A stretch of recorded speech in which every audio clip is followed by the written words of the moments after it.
And the only thing that I have an issue with right now, and this will probably start a cam rant, is the way the community is responding to the Epic Game Store exclusivity on PC for like 6 months.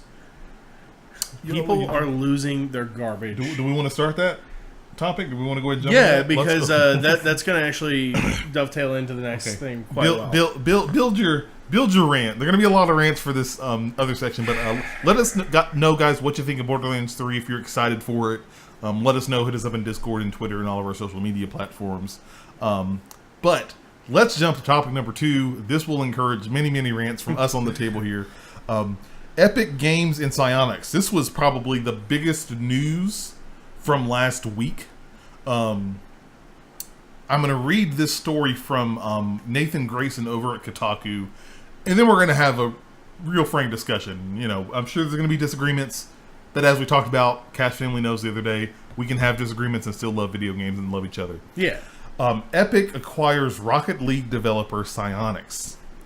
On the spending spree to end all spending sprees, and apparently unable to buy the concepts of cars and soccer wholesale, Epic has settled for acquiring Psyonix, the developer of acclaimed car soccer game Rocket League. Epic announced its latest purchase in a press release Wednesday afternoon. The acquisition will officially be complete at the end of May or early June, and Psyonix will, quote, continue to bring the full Rocket League experience across all platforms to all current and new players all over the world, end quote. This will, however, mean some changes for the Steam version of the game. On PC, Rocket League will come to the Epic Game Store in, quote, late 2019. Until then, it will remain on sale on Steam, and after that point, it'll still be supported on Steam. Epic has yet to say whether or not Rocket League will remain on Steam after that, but given Epic's recent exclusivity moves, my money is on no. In a blog post, Psyonix said that it expects things for Rocket League to continue chugging along pretty much as normal, with, quote, frequent updates that have new features, new content, and new ways to play the game. Still planned. Epic, Psyonix believes, will give the game and its esports ecosystem a hard-charging boost.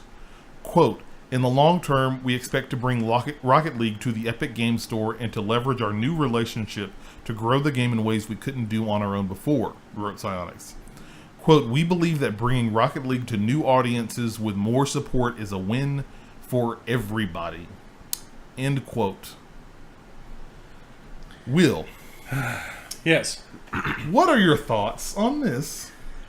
In this whole Epic Games general debacle issue thing in general, please give your words because I'm going to try and formulate so I can hear words from me. Go ahead. All right. So, in all honesty, let's start with what the Cash Family says. He literally asked, what is the difference in that and limited console exclusivity? There is literally zero difference except for one key factor. On a PC, instead of having to buy another hardware box to play it on, you literally go to a website and download a free program, make an account, and download the game. Instead of going to the other program that is also free and making an account and downloading the game.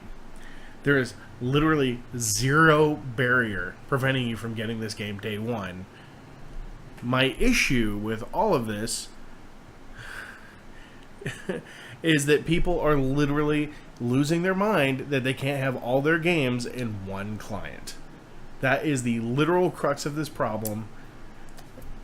And it's driving me absolutely nuts because by doing that, A, you're not giving more money to the developers. B, you're being a whiny little crybaby, to quote Seasol. And C, at the end of the day, I really want nothing to do with someone who's going to simply whine about a game not being in the same client as anything else out there. Like, 100%, are you that petty that you can't move your mouse 3 pixels to the right and click? Seriously, what is wrong?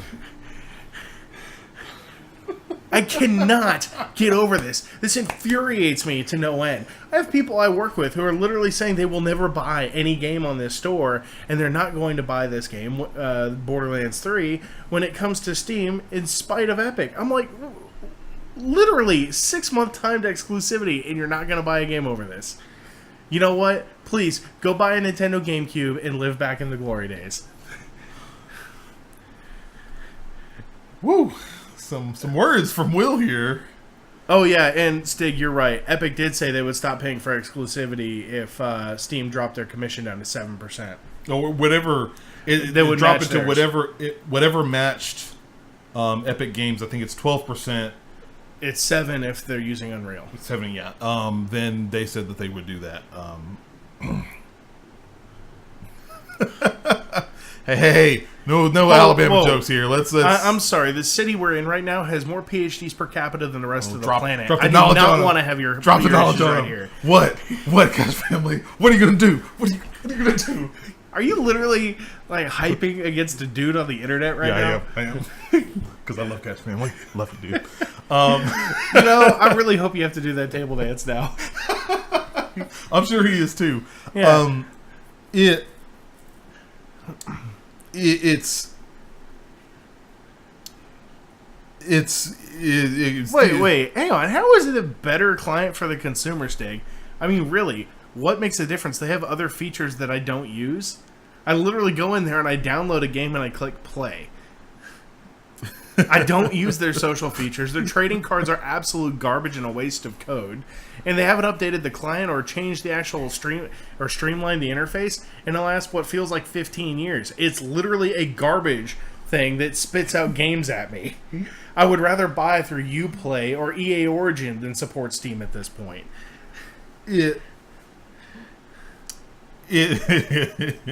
Household income is different than actually being intelligent. Let's go ahead and put that out there.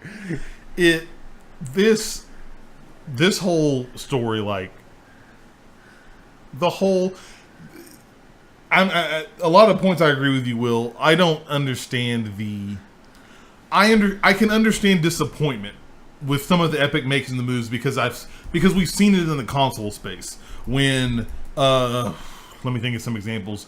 When the original Tomb Raider reboot back in 2013 came out multi-platform, and then when Rise of the Tomb Raider came out, it was an exclusive to Xbox for a year.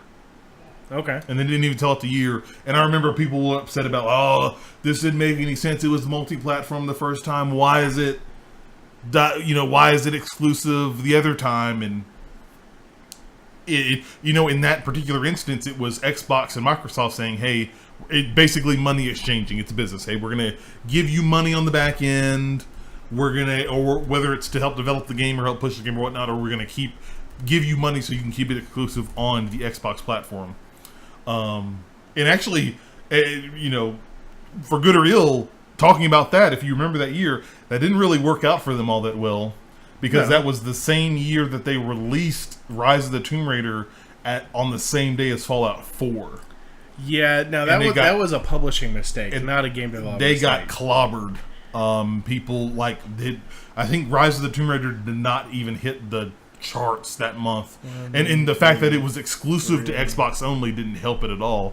But I guess my problem is just the big, like, the big pressure point that a lot of people that have said about Steam is like, oh, Steam has way more features and a lot more feature-rich stuff. And I've said it on the show before. I don't necessarily have a problem with Steam. It's the PC Market store. My problem, the point I have with Steam and the issue I have with Steam is that they have sat and taken money, which is their business, they could do that, but I feel like they really haven't done anything to update their store per se, like in any sort of way. I think it feels kind of cluttered when I go in there. There's the whole review bombing thing, which they've just recently started trying to implement fixes for, and it still doesn't work. There was as Epic Games bring in here the argument about like the 70-30 split, and does that Epic coming in saying, hey, we want to give more to developers, so we're going to make it an 88 split to kind of help developers out. I think it's a thing that we see with a lot of monopolies, is when you're on top, why do you need to change? Why do you, like, Steam's on top. They got 90-something% of the market share. Why do they have to do anything different? We can keep saying, we could basically use our power and our clout to go around and say, hey, guess what? we're the biggest marketplace in the store. It's a 70-30 split. You don't want to give us that 30%? Deal with it. Go try and sell your game on Ubisoft's Uplay or EA Origin. I kind of wish Ubisoft would stop putting their games in Steam and only sell them through Uplay. Really? Yeah. Well, they would get more money. 30% more. If you go based on that. I thought they didn't. Do they still sell them in Steam? I don't think some of the newer games have been in Steam. No, Origins is in Steam. Is Odyssey though? We can find out. Yeah, double check that real quick. While I get on the Mikey Mike. But that's my big problem with this whole debacle. Is I think Steam needs competition. Steam needs somebody to push them to make deals, because I think, my opinion, that having that competition helps each company get better, and in turn gives us more stuff. Look at the console market. When the PS2 was the top dog on town and the Xbox was like, we're trying to enter the market, the Xbox in that next generation, the PS3 was so bold and so, it's the PS3. It's $599. You're going to need 2 jobs to get this console. We've got this custom cell processor that's going to make games look so much better and so more powerful. That ended up all that crap ending them biting were horrible PR mistakes. They telling a consumer that you have to get 2 jobs to buy a console is not the best strategy to go towards. Yeah, Odyssey's in there. Odyssey, okay. Odyssey's in there. Actually, all their stuff's in there. And Microsoft came back with Xbox 360 and the advent of Xbox Live. That's really when it started really taking off. And having all these services and features that came through that really elevated it up. That they kept changing and iterating on to where Xbox was definitely took the lead on that console race in that generation very well to the end. And PlayStation caught up with it at the very last minute, but still, PlayStation had to do a lot of soul searching.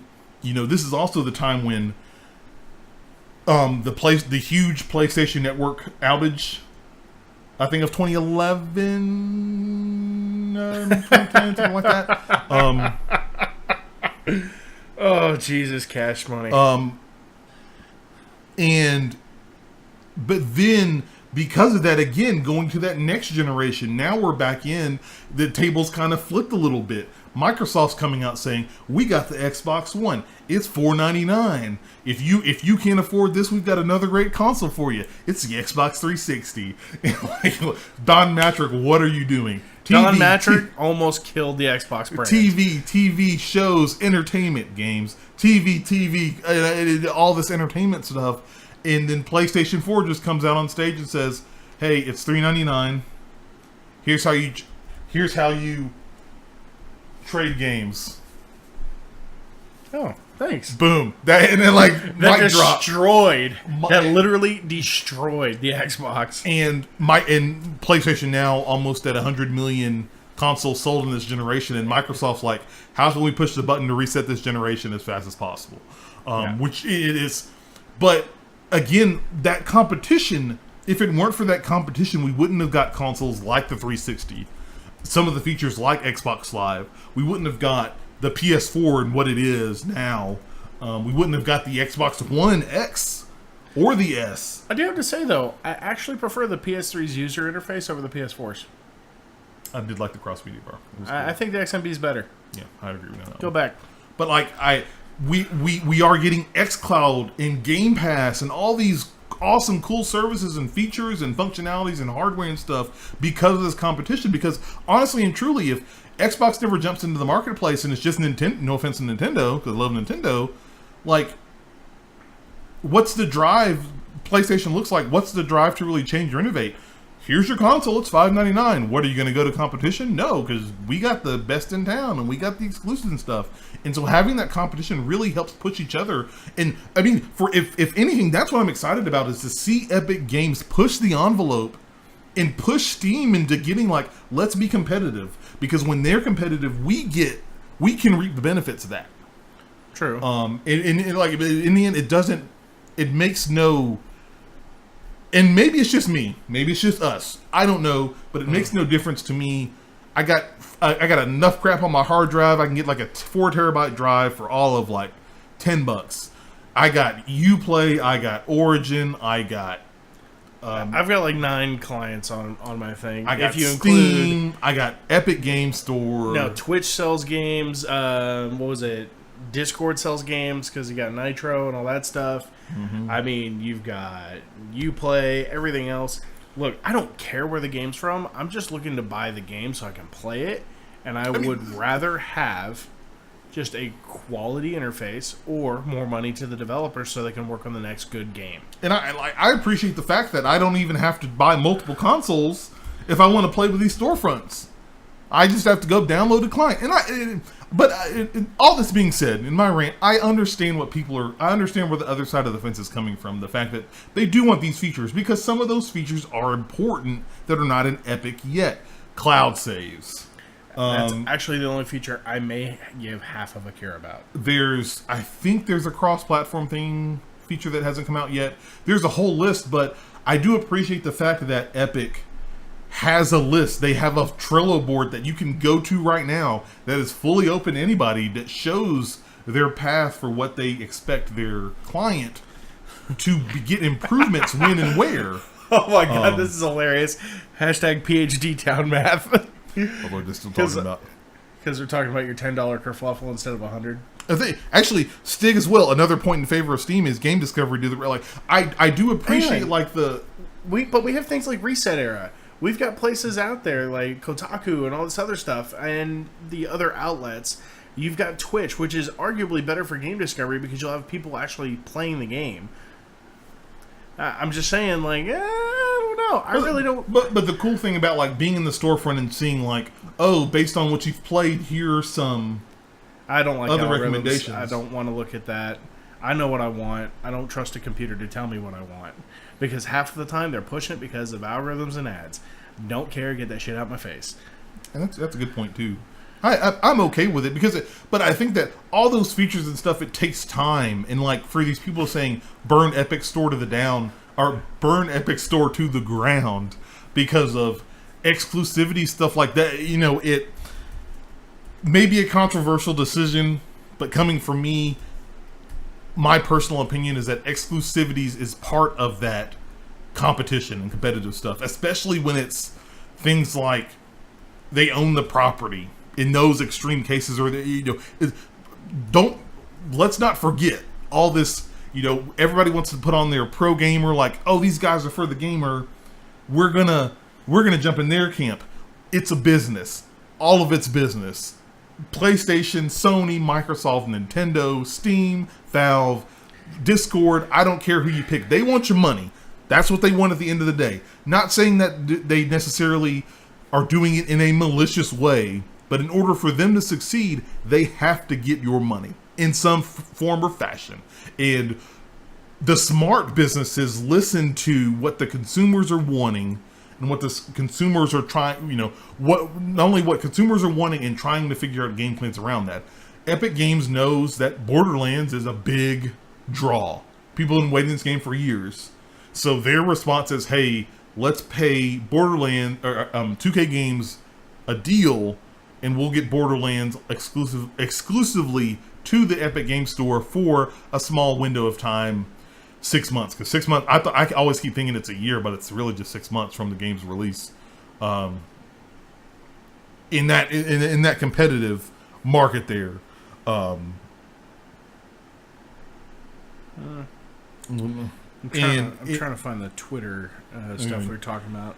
But that's my big thing is I want it all about competition because I truly believe if Steam doesn't have that competition, then it's going to keep doing what it's going to do. And I also understand that there's so many other facets. There's the developer conversation about, look, Epic Games is providing more money to the developers. Does that mean that we're going to get cheaper games? Maybe, possibly, but not likely. I think that, again, going back to that business sense, if the developers are getting more money per sale and they know that consumers are going to pay $60 for AAA games, why change the price? Why? Metro Exodus was, I think, a weird anomaly because it was $10 less on Epic Game Store, but they made more money off of it. It's freaking lost my point. Lost my train of thought. Damn it. But it doesn't matter with this Epic Game Store and whatnot, like this exclusivity stuff. It doesn't matter. It doesn't mean much to me. Big reason. I've been a console gamer my whole life. I've had to deal with, do I want to play that PlayStation game? Guess what? I got to get whatever PlayStation console because Sony's first party studios made it. Do I want to play that Xbox title? Do I want to play Halo? Do I want to play Gears of War? Guess what? I got to go get that Xbox game. Yep. And funny enough, Xbox is taking a different strategy in how they're doing their first party games by also allowing them doing the cross buy on PC as well. Well, and apparently not all of them are going to be cross buy because apparently the Master Chief Collection is going to be available on PC, but you're going to have to buy it again even if you already own it on Xbox, which is... Thank you. The Discovery Queue still calls it, but go ahead. I'm sorry. I don't know, man. I would rather rely on others, like you, Seth, and like I found a lot of the indie games I love through my friends, not because of an algorithm. From people saying, "Oh man, that game looks really cool. I want to look into that," and they were like, "Oh man, it is really cool. Hey, Will, you should look at Celeste." Oh my God, yes, that is where I want my game discovery to come from. People I know, people I trust, not a cold, heartless computer program. I'm afraid I can't do that, Will. The machines have taken over. Time to go, everybody. But I think that what bothers me is that the very vocal minority that's online coming out and saying, oh my God, Epic Games is ruining gaming with this exclusivity deal. Everybody get a grip. Exclusive deals have been going on since the dawn of gaming deals, and not even from a gaming standpoint. Exclusivities that's their way of trying to drive you towards certain platforms because, again, business. And whether you think it's all money based, whether it's, hey, we paid to get them on our platform, or in cases like Street Fighter V, which is exclusive to PlayStation 4 from a console perspective, because guess what? Sony foot the bill on some of the development of the game. Yeah. And since they've got a stake in it, they have a little bit of play in directing where that game goes. Are some people mad that are on Xbox that didn't get to play Street Fighter V? Maybe not, because I heard the game didn't do all that well. But it's... Well, yeah, and I mean, at the end of the day, let's be 100% honest. Like, hey, wait, actually, let's go back a bit before we go down that road. Mm-hmm. Do you remember the movie game tie-ins that used to happen back in the day? Who forget? A lot of them were real garbage. Like, real garbage. We're talking like Superman 64 garbage. But a lot of that was happening on specific platforms based off of who could get the best deal. Superman 64 is a real bad example, but you get my point. And Cash Family brings up, especially for that vocal minority, brings up a good point in chat. If you don't bitch about Mario, you can't bitch about Borderlands 3 for 6 months. That's actually a legit point. Like, hey, oh wait, hang on. We were in actually a Twitter discussion with Pinball Undesirables, friend of the show. He was like, the Hollywood antitrust case of 1948 decided that movie studios couldn't grant exclusives to theaters they own. So why can Netflix and Amazon produce content exclusive to their platform? What about Valve, Epic? Seems like same antitrust practices. My response was, but then Xbox, PlayStation, and Nintendo would be in a similar situation. Well, this is kind of a like... hey, look, I brought up one of the few things that's worse than Windows Vista on purpose. Good on Superman 64. But go ahead, I'm sorry. No, I mean, and it goes into a pretty long discussion on here, but like at the end of the day, PBU's got points.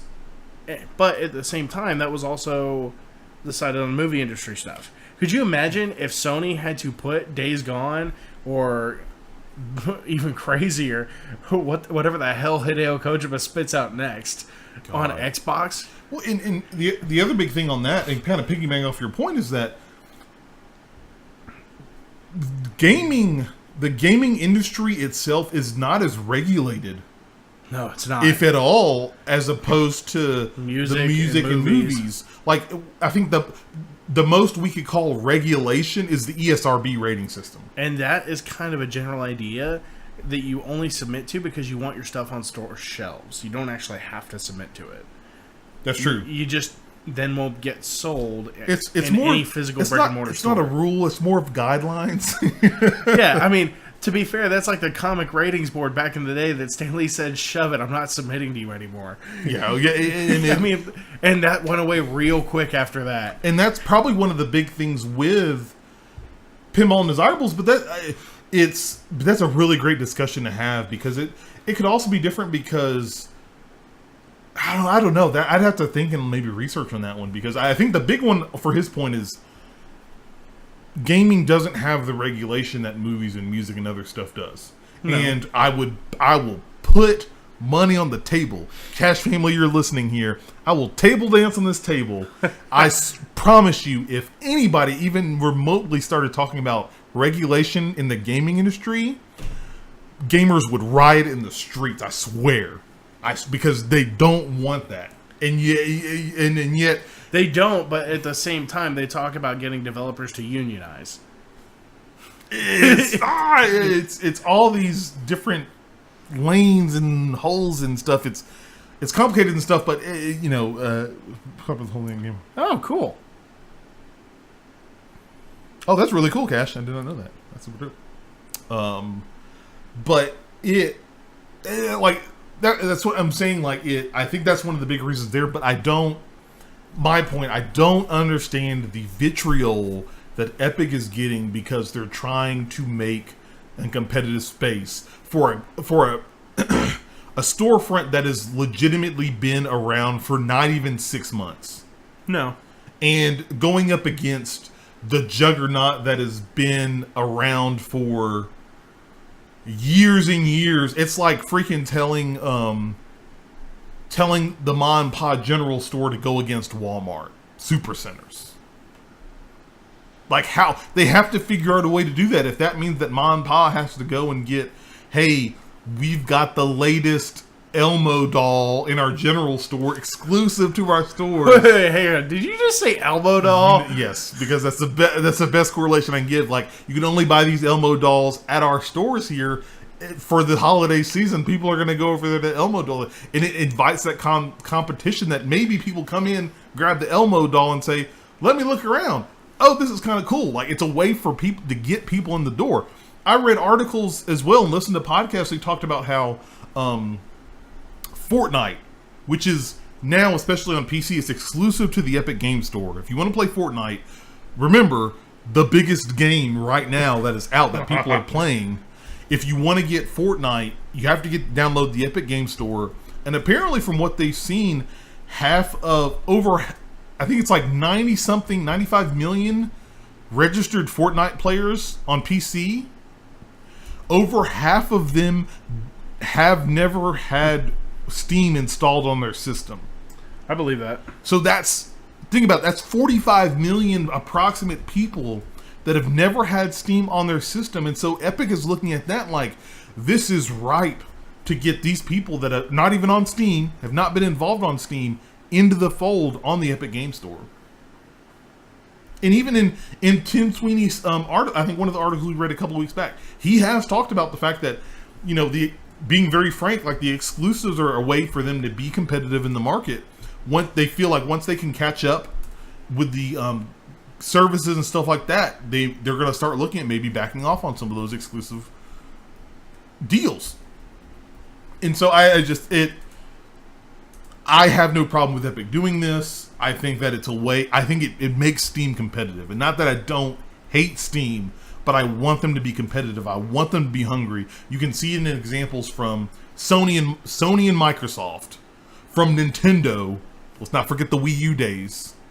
When they're hungry, when they're not thriving, when people aren't buying their product, and they're a smart business, they make sometimes risky, sometimes innovative, sometimes crazy decisions that usually, more often than not, end up being in the favor of gamers. The PS4, Game Pass, xCloud, the Xbox One X, the Nintendo Switch, the One S, even with the only console with a 4K Blu-ray player. Somehow the PS4 Pro doesn't even have one of those. Yeah, don't get me started on that.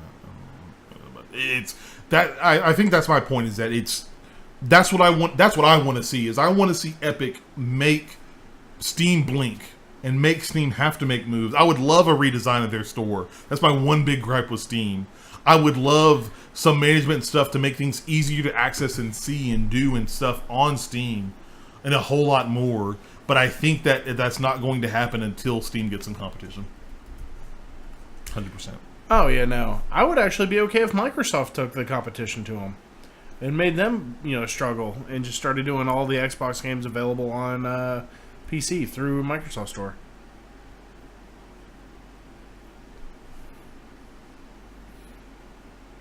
And Stig brings up a point, like, I still think, Stig says in chat, I still think gamers have a reason to be irate. I don't think it's totally irrational. If a developer basically requires you to use a service you believe to be inferior, why not be angry? You can be, I guess you're right. You have a right to be angry. You have a right to that thought and that opinion. I don't think, me personally, it's probably the big deal. It's not a big deal for me to go and click another icon on my desktop because it's 2019 and everything's digitized and it's not like you're going to use voice chat through them anyway when you have Discord. Why does it? Yes, Steam's voice client. How well did that go? How else would they have that number for Fortnite with Steam? Yeah, and like I said, Stig. Yeah, Stig has no problems in chat. He says he has no problems with Epic, and like I said, I get the feature set, and I get if it's something that, hey, I'm not going on the Epic Game Store because their feature set is not the same as Steam. Yeah, maybe I'll come back. I'll take a look at it maybe in a couple of months or a year, see if they've improved or not. I get that. I'm talking about like Epic sucks. Epic, basically the people that crap on it for no good reason. That's my problem. That small pool is my problem with people. It's like, Epic sucks. Burn Epic to the fucking ground. I'm never going to play on Epic ever fucking again. I can't believe that. I'm like, take a chill pill, sir. It's not that big a deal.